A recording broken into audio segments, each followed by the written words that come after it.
점심 식사 가격이 4만 원 넘던 서울 도심의 한 한정식집입니다. 부정청탁 금지법, 이른바 김영란법이 시행되자 3만 원 이하의 단품 메뉴를 내놨습니다. 그런데 법 시행 첫날 식당에 손님이 많지 않습니다. 바로 전날과 비교해도 손님이 눈에 띄게 줄었습니다.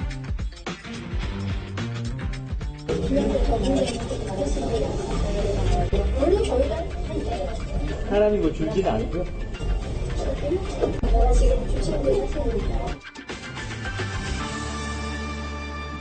15년째 명맥을 이어온 서울 광화문의 또 다른 한식당.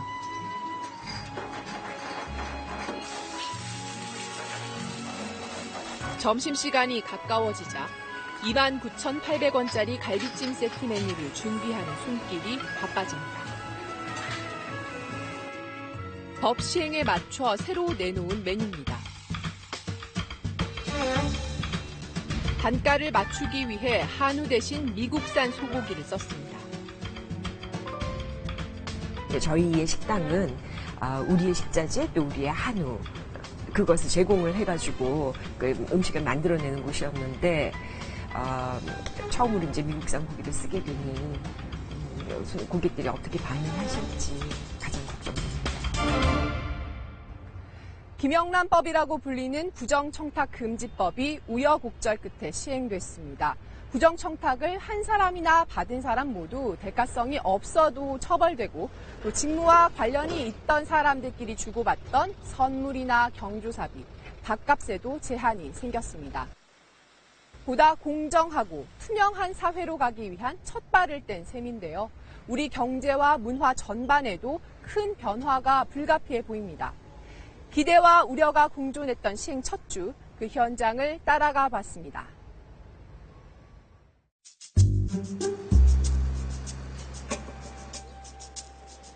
부정청탁금지법, 이른바 김영란법 시행 첫날. 대부분의 정부 부처가 모여있는 세종시를 찾았습니다.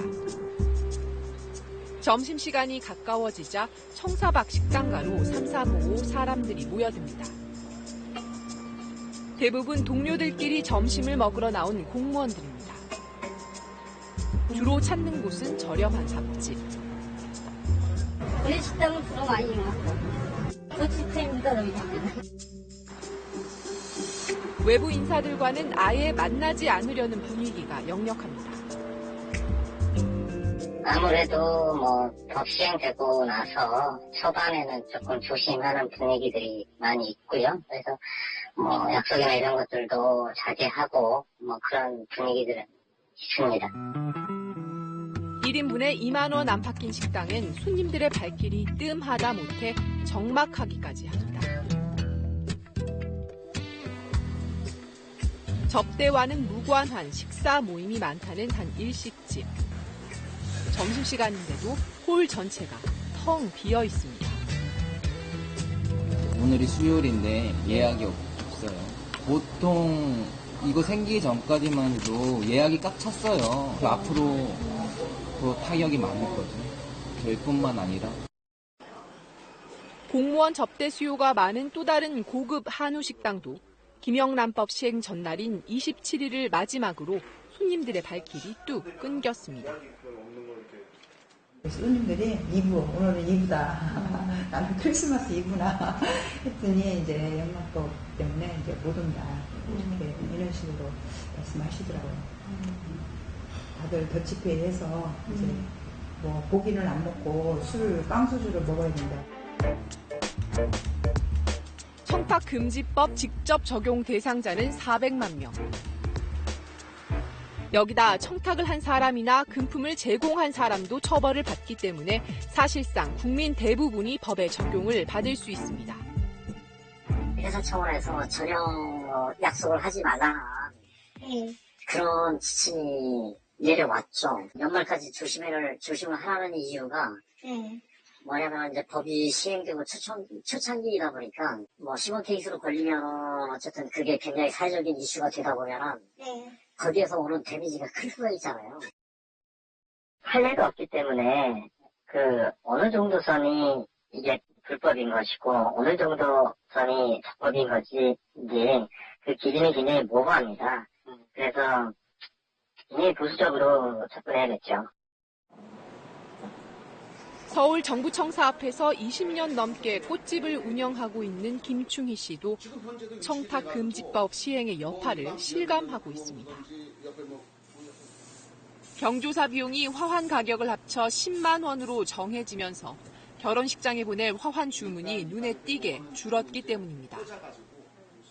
또 예식도 뭐 예약이 없어요. 그럼 걱정이 이제 많아요. 예식이 보통 오늘 화요일 이 정도 되면 뭐 한 100개 정도 들어와 있고, 그런데 지금 하나밖에 안 들어와 있어요. 그것도 미리 주문을 줬던 거예요. 축하용 난 화분도 거의 팔리질 않고 있습니다. 문 앞에서 안 받아. 문 앞에서. 근데 이제 딱 보면은 이건이 없는 거, 거기에 가지고 그 뭐 자기 뭐 가족 너 누구라든가 또 딱 봐가지고 금액이 뭐 좀 꽃 같은 거라든가 그런 거는 봤는데, 일단 경조사 뭐 승진을 해가지고 일반 좀 관계되는 기업에서 보내는 거 그런 것들은 다 100% 이제 경비실에서 다 쫓아버려요. 소매 수요가 줄자 타격은 화훼 농가로 이어졌습니다. 축하 선물용인 호접란은 법이 시행되자마자 도매 가격이 3분의 1 수준으로 폭락했습니다. 7, 8천원대 하던 호접란들이 거의 지금 2, 3천원대까지 폭락해가지고 그 농가 입장에서는 생존의 위협을 느낄 정도로. 교사와 학부모 관계에도 변화가 시작됐습니다. 서울시 교육청은 교사와 학부모를 직무 관련자로 규정하고 금액과 상관없이 어떤 금품도 받지 못하게 했습니다. 단순하게 음료수라든지 또 학생들이 달아주는 꽃 정도는 되지 않을까, 이런 이제 생각을 갖고 있지만, 실제로 엄한 김영란법 적용에 따라서 그 과태료 부과라든지 또 나중에 징계까지 이어지지 않을까 하는 부담감 때문에 더욱더 그 청렴한 그 공직 생활, 교직 생활을 다짐하고 있는 상황입니다. 학부모들은 아직 혼란스럽습니다. 근데 내 아이 김밥 싸면서 같이 싸서 드릴 수도 있는 거고, 그런 엄마들, 제가 가지고 있는 엄마들 꽤 되거든요. 그 정도는 다 해왔고, 근데 만약에 그 정도도 안 된다면은 좀 지나치는 거 아닌가. 때 아닌 특수를 누리고 있는 곳도 있습니다. 서울 용산의 전자상가. 요즘 몰래카메라를 사러 오는 사람들이 부쩍 늘었다고 합니다. 여기서 사는 사람들이 많죠. 학원 가면 이걸 판다니까는 이걸로 하라고 정해놓고, 학원에서는 이걸 갖다가 한 60만 원 정도 받더라고요.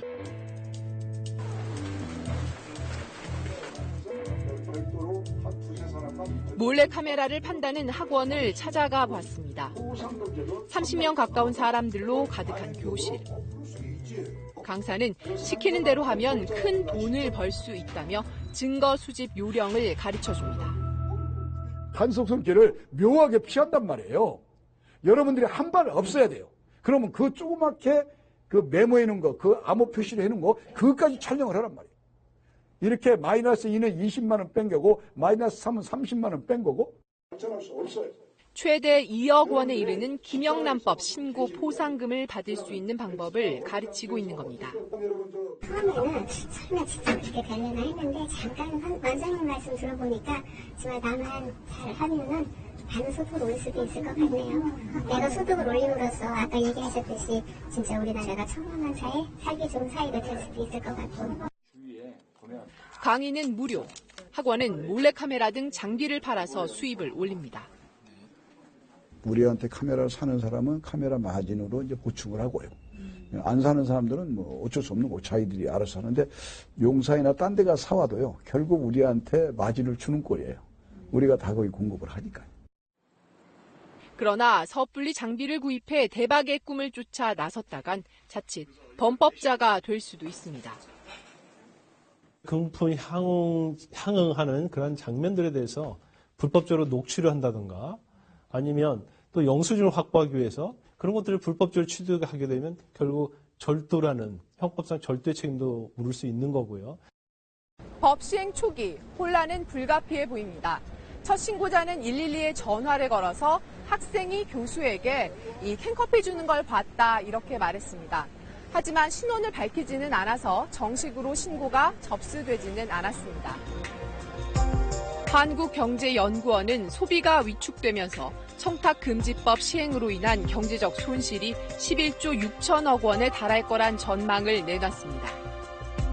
하지만 공정하고 투명한 사회가 가져올 성장 가능성에 더 주목해야 한다는 분석도 많습니다.